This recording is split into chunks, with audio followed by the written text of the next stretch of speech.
今年係中華人民共和國成立75週年，喺過去嘅日子，見到邊個3個都揾到晒嘅香港人嘅嘢寫出嚟喎。係啦，將日常生活擺喺立法會，即係咩意思咧？有咩含義咧？一座就喺邊度？喺左下角度攞邊出嚟？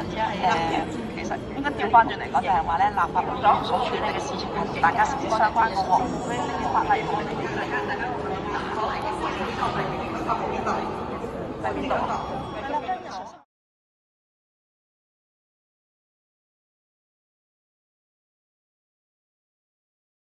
我就求其，亦都唔溫書。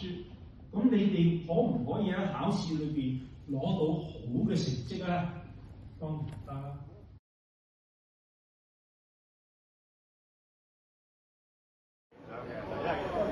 人少嘅時候，我哋都兼顧唔嚟，咁啊撳得多你知啦。